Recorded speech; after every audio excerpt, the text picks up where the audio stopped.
We have a game in progress, bottom of the 8th. It's a bit of a late night here to record, but hopefully we're going to come away with a great night in terms of the standings. We'll get into it on today's episode of Locked On Guardians.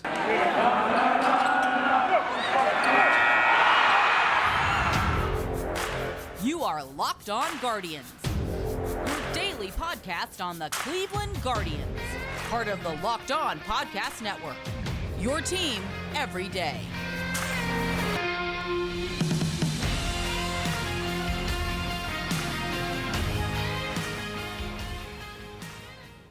Hello everyone and welcome to Locked On Guardians. I am your host, Jeff Ellis.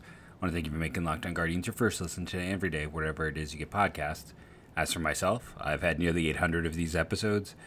I was doing the math a while ago. This is my 5th overall podcast, 4th baseball podcast. I think my podcast with Andrew Zajac, I was going back to this one, was like Call to the Bullpen or something like that. Before that, Smoke Signals was probably my primary one, back to the story back in the day, where I wrote at Indians Baseball and Prospect Insider. And, my big national gig was writing for Scouting 24/7. As for this game, it is a 1-2 count, bottom of the 8th. Will Myers is up. It's 11:34 my time, 12:34 your time. I got to be up in about 7 hours already, so let's just cut to the action. The Twins have now lost 4 in a row. They've already lost tonight. The White Sox have lost 2 in a row. They lost tonight as well.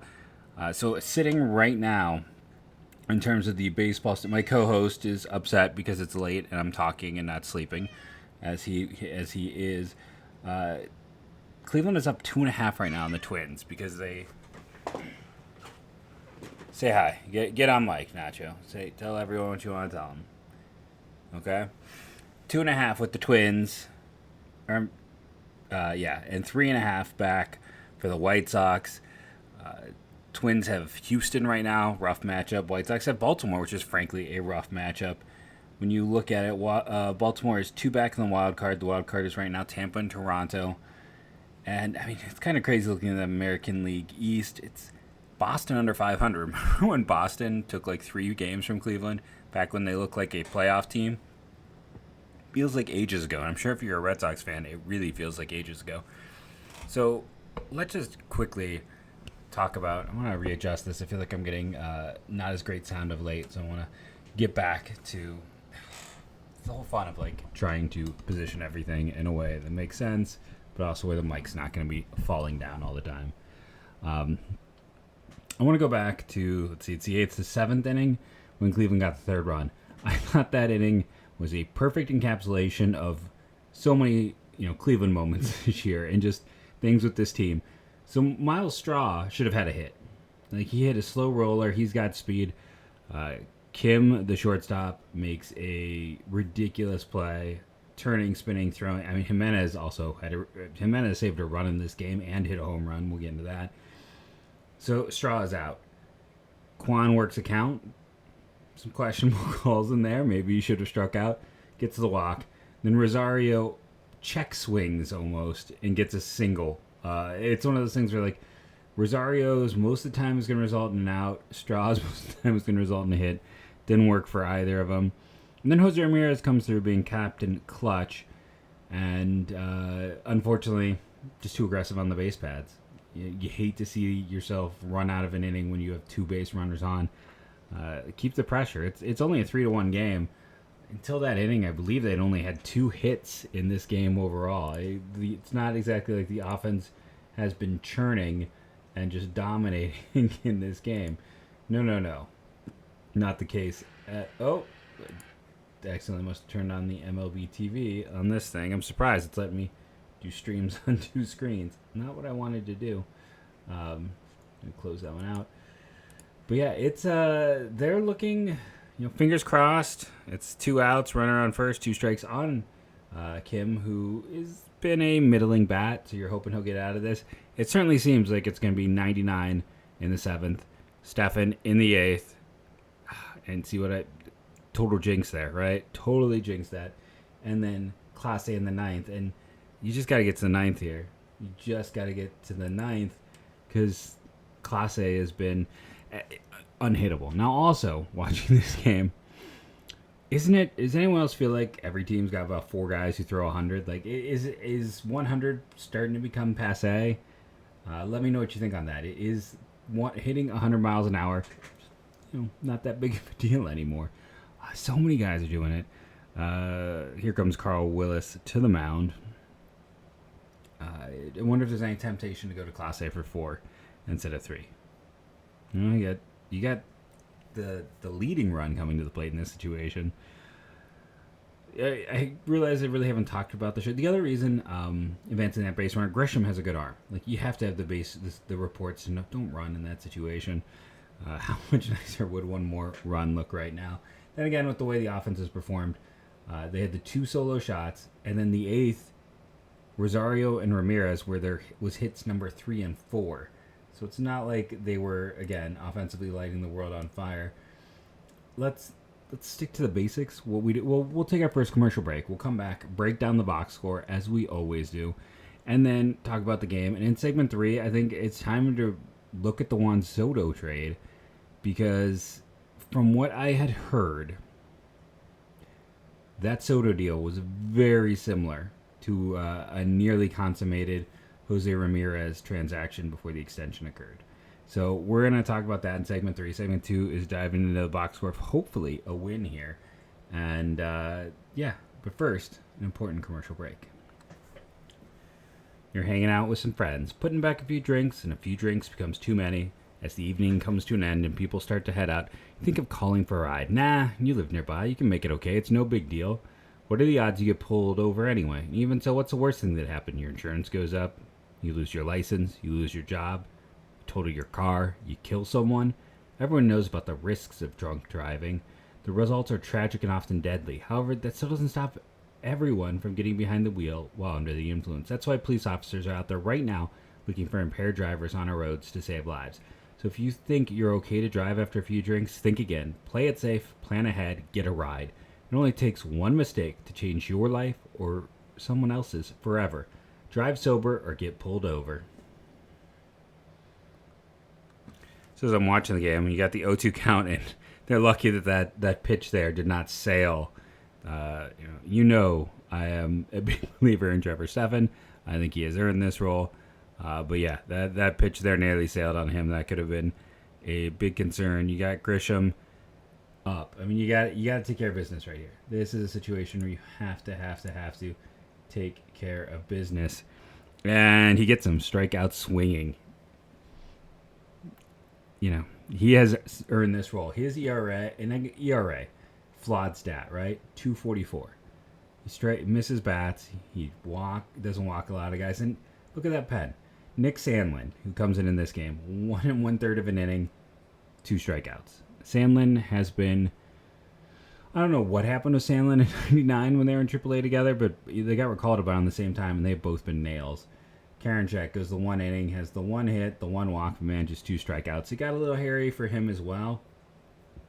And then Trevor Stephan had the hit and the walk.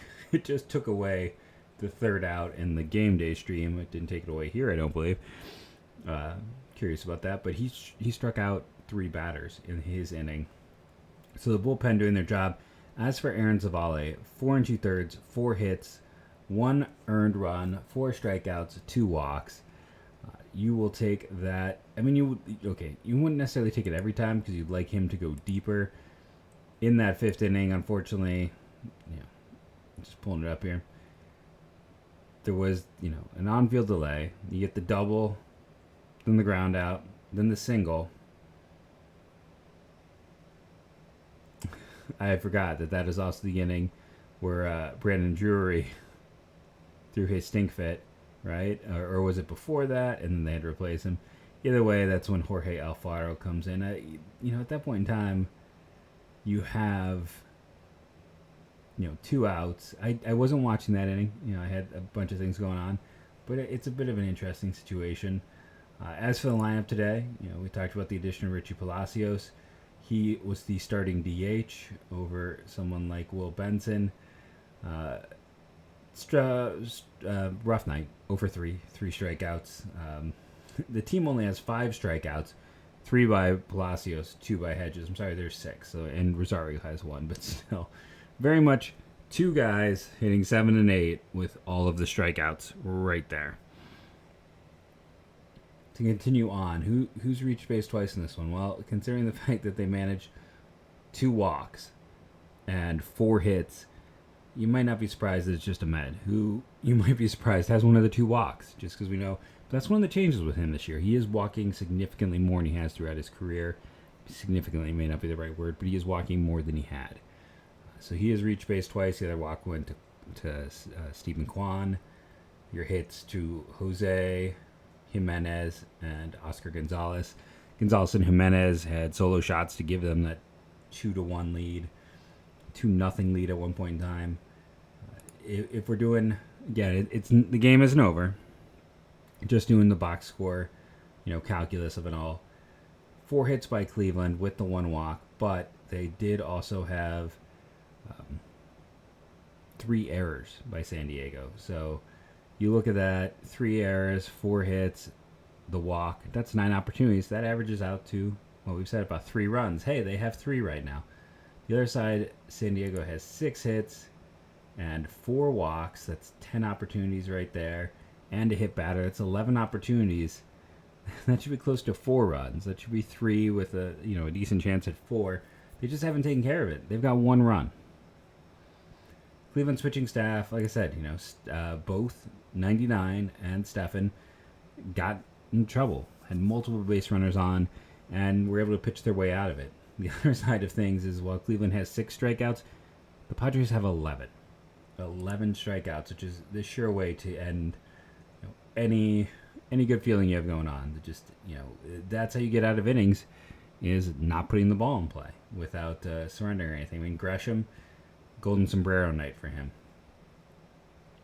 Moving on down, Clevenger, he was solid tonight. 6 innings, 2 hits, both solo shots, 1 walk, 4 strikeouts. You'd like to see a little more strikeouts from him if you are a fan of the Padres. So I think you're going to take that performance every single time. I think I had talked about the fact that, Gimenez, on top of having the solo shot, also had one of the defensive gems in this game. I think you have to make him one of the stars in this one. I think you give Ahmed, the only guy reach base twice, one of the stars. And listen, you want Savale to go longer, but at the end of the day, he still went 4 1/3 innings of 1-run baseball against a very, very tough lineup. I am going to, give him the 3rd star. He doesn't qualify for the win. Again, you'd like to see him play a little longer into this one, but now hopefully, the next game up in this series, we'll see if they can get. Now they've also had so much rest that shouldn't be an issue, right? And they had 2 days off. You don't see that too much anymore for anyone. We didn't really do a preview, which it's totally on me. I just had so much to talk about yesterday. I skipped the preview. So with what we have left in segment 2 here, we do have a little bit of time. That would be fun to kind of do that preview that we typically do. Run down and just do the position by positions. So currently, as it is, they just had another base runner that's putting things together. Gimenez in this one, but he had a walk. So reach base twice. We got someone else for this one. But going through, starting at catcher, Ostinola's been a negative defender, a mediocre bat, better than Hedges over the course of the year, but Hedges has played better of late. So I think Cleveland gets advantage at catcher because they have a defensive advantage and it's mediocre production both ways. First base, you have Josh Bell and Josh Naylor. Josh Bell this year, in terms of his runs created plus. No, see, this is just. No, I don't want. That's the one downside. Like, they have his outdated data. He hasn't been great with San Diego, but over the course of the year, he's got a 130. Naylor, I believe, is in the high 120s. I'm gonna give it to Bell. He's had more power. He doesn't strike out a ton. He has a decent walk rate. Pretty awful defender, but so is Naylor. It's a very close contest to that position, but I think all things considered, you'd probably rather have Bell than Naylor. Moving on to second base, Gimenez versus Cronenworth. And Cronenworth has been a very solid producer for San Diego. He's got a 110 runs created plus. We've talked about the highest WAR and I believe the highest runs created plus of any second baseman in baseball is Andres Gimenez. Moving on to shortstop. So Kim, the shortstop with San Diego, has been a below average. Well, he's been about a league average defender and actually gives him a negative defensive value here on Fangraphs. Rosario's been a better bat and has a slightly better defensive score. So you say advantage Cleveland. And then you go to third base where it's Manny Machado and Jose Ramirez. And Machado has played better this year. I love Jose, but we talked about it. Since that thumb injury, he's not quite the same guy he was before it. So you have a 2-point advantage heading into the outfield. Center field for San Diego has mostly been Trent Gresham. He has had his struggles, but no one has had struggles like Miles Straw. So a 1-point advantage heading in the corners. Left field, Jackson Profar has been good this year. Stephen Kwan has been better. That's another guy. Like when we talk about those prospects who didn't, Jackson Profar was the number one prospect in baseball at one point in time, and this is what, his only his second full season where he's managed to have a runs created plus over 100. So it's always a danger. But another nice up the middle play in this one. But yeah, that's it. I know Soto has not played as much in left field. I think it's maybe an injury. Or no, he's playing right for them. But he was hurt for this game. Or was hurt a week ago last Tuesday. He's not playing in today's game, I should say. And that's going to be a hit for Owen Miller. And is it still the lefty on the mound? Or no, it's going to be a foul ball. Sorry.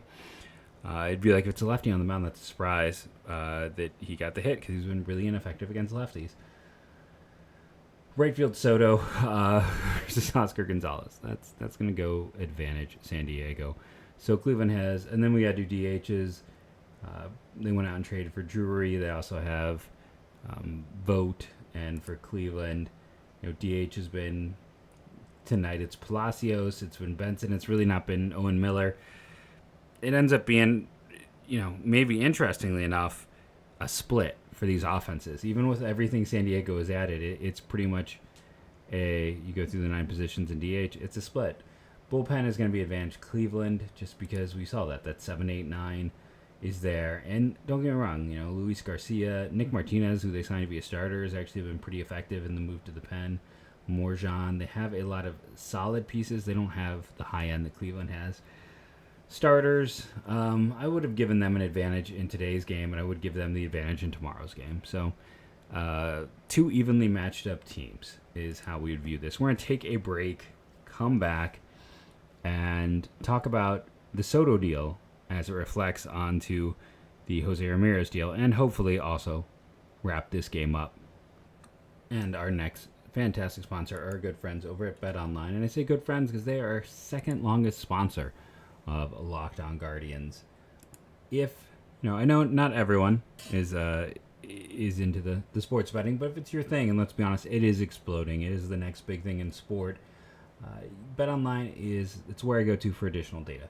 It is even, I'm not always someone who knows everything about sports gambling, but it is great just for data. I love it when I get sent the information in my mailbox just with all the odds in one place so I can go and see how it's being handicapped and thought about. Because let's be honest, when money is on the line, when it is your, I can make a prediction on here. It comes true. Hey, I look smart. Helps my numbers. But it's not a direct one-to-one in terms of the outcome of my life. You know that people are fully invested. For tomorrow's game, Quantrell versus Snell. Hey, nice rhyme there. Guardians are getting 1.5. The over/under is 7.5. I'm tempted to think the over is the way to go. Even odds, -110 at both of those. So if that is your thing, go to BetOnline today. Again, I go there often just as a data research point when I'm working on things. Head to BetOnline, use your mobile device to know more about the actions and the happenings. BetOnline, where the game starts. So my tablet died right after the called strikeout on Austin Nola. So let's talk about how, if Jose Ramirez didn't sign his extension, he would have been a Padre. That the deal was already in place, from my understanding. And it's kind of easy to see what likely would have occurred, because Jose coming there would have been to play third base, with Tatis staying at shortstop and Machado moving to second base. It's the most likely position for him to go to. I think he could handle it. He came up as a shortstop. It's just that Baltimore had J.J. Hardy. And there was talk before at points of Machado being willing to switch positions to, accommodate another star if they got it done. He was always willing to move around. And yeah, at the age of 30, you maybe don't want to be moving someone to the middle of the diamond. But at the same time, I don't think he's the type of player who would have accepted just the DH role. I think he needs, wants to be out in the field. I was trying to see his fielding. I just want his position. I don't want advanced fielding. I just want fielding. Just his positional base one. Why is this so hard to locate? But yeah, he has played multiple spots. I'm going to pause this because I have it pulled up for every other player but Machado for some dumb reason. So he's only played third and shortstop in the big leagues. If you take him off third, and shortstop he hasn't played since 2019. So there is the chance that maybe he accepts DH, and then you keep Cronenworth at second. I do think the Guardians were likely to ask for Cronenworth. I do think that was part of the thought process that, listen, Machado can maybe play shortstop, and then the Guardians could add a player who can play third base for them, in Cronenworth, who can step into that role and be the guy there and be a drop-off, but still be an above-average productive type of player. And again, that is under the assumption that someone's moving to second, probably Machado. Now, what I had pretty good authority on was that Mackenzie Gore would have been a piece. I know. Oh, just go back. I completely forgot. I talked about Luke Voigt in segment 2. He went in the Machado in this deal. He went to the Nationals, so he's over there. Those who didn't understand why all these Hosmer Voigt moving parts were occurring was San Diego was up against the luxury tax. They didn't want to go over and deal with the penalties, deal with some of the additional costs, and just deal with the draft pick loss and things like that. So they were trying to maneuver to hold on to some of the things you lose when you go over that threshold. But Gore, he 2 years ago he was the best pitching prospect in baseball. Consensus top 5 prospect. San Diego was awful at development. He looked good this year at points. Just hasn't had enough run. I think Cleveland thought they could turn him into something special. I do not think James Woods was part of the return who, listen, James Woods was on pure ceiling a top 10 player in his draft class, but he fell because he's massive, and his senior year, listen, if you're just buying ceiling, you loved him. But there were swing concerns. He looked bad against bad competition. Kudos to San Diego for helping develop him. They turned him into something really interesting. I think there was some discussion of Robert Hassel, but I actually don't think, because again, I think they were going for Cronenworth as a central piece. I don't think it was Hassel. I think they were trying to get Gore, Cronenworth, and Abrams. And I think that would have been the return. Now, Abrams was... we get some right, we get some wrong. I had him rated higher than Bobby Witt in that class. Abrams went 6th so far. He has struggled in the big leagues. It's interesting to look at him because, like, statistical data, I haven't really checked in a ton since his draft year, but I would have always been leery for the same reasons I'm leery about a lot of guys. It's the being a low walk guy, right? Like, his first 2 years, even up to AA, was at 8%. He gets up to AAA, drops to 5.3. Now, I really like to see it around 8 is a low. 5 is one of those things where we see it get even smaller in the big leagues, and it can lead to performance. He is just 21 years of age, though, so let's not throw the baby out with the bathwater. But from what I understand, Abrams and Gore were the central young prospects. Cronenworth struck out swinging to end this. So yeah, Guardians win.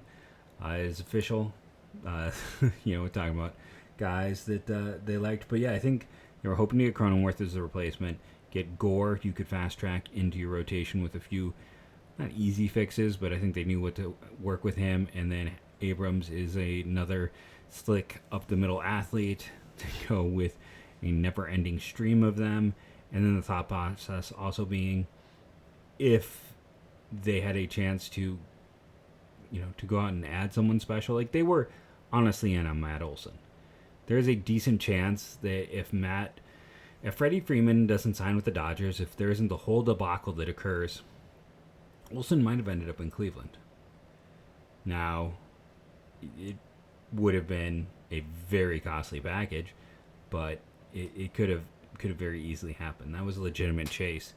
So, the idea with Jose was, okay, we can't re-sign him. We're going to sell high at this point in time because the package was unbelievable. Just what it came down to. They couldn't. It was a deal they could not say no to. Now, again, I'm not saying 100%. I don't know for sure about Cronenworth. I just had someone I trust tell me that Gore and Abrams were definitely discussed, and that some of the discussion or sticking point was Abrams versus Hassel, and then also some other pieces. Like it would probably had some smaller ones. Probably would have been like a 4 or 5 for 1. But those are kind of the big names I heard in terms of the discussion. With the win, it's weird. Is this not updated? Oh no! With the win, Cleveland is now up 3 games on the Twins, and 4 games on the White Sox. I'm not gonna say anything even remotely jinxy at this point in time, but I mean, how about that? It is August 24th now, or as of when I'm recording, which 6 days left in the month of August. The Guardians are up 3 games in the American League Central. It's going to be fun in September, not just because it's a playoff hunt, but I'm very curious to see. I feel like Lavastida. Okay, prediction for who gets added to this roster: Lavastida and Morris. That is my prediction when the roster goes up to 28. Lavastida and Morris. We'll see if I'm right or wrong, but one of them is definitely going to be a catcher, and I hate to break to everyone, but it's going to go to Lavastida before it goes to Naylor, just because they still value him, and he's already on the 40-man, and he came up and did what they served a need when they were understaffed at the start of the year. Then he got sent down to the minors and got hurt and hasn't been quite the same guy, but there's that injury issue that's there. If they did not add a pitcher right away, I think it would be, Gabriel Arias, who I don't think we've talked about, so very quickly here at the end. They have been playing all over. And I think people tend to read too much into things. He's playing first base. He's going to come up and play first. I don't think he's going to come up and play first. I think he is just one of the best athletes in the system. He is arguably the greatest defensive shortstop in the system. And they feel like he could play anywhere, so they're just letting him get some experience. So, he could play first in a pinch. He could play some outfield spots. He can do a lot of things because he's that good of an athlete with that strong of an arm. I mean, if you gave him enough time, maybe he could learn catcher even. He's got the arm for it. I can't, a little bit late to start learning how to frame and all of that stuff, but he's just a supreme athlete, and I think they're doing it just because they're so loaded with players. You want everyone to play every day. Flexibility is always helpful to your team. I've been Jeff Ellis. This has been Locked On Guardians podcast for today. Remember to rate and review, download daily. It helps. We're up to 560 YouTube subscribers, so keep helping. We're halfway there, right? We're halfway to that goal of 1,000. I don't ask for much, but I'm going to keep asking for this one. So please sign up, and if you subscribe, I subscribe back. So if you're someone who's trying to build your own channel, let's help each other out here. Again, Jeff Ellis. Follow me on Twitter at JeffMLBDraft. And as I end every show, go Guardians, go.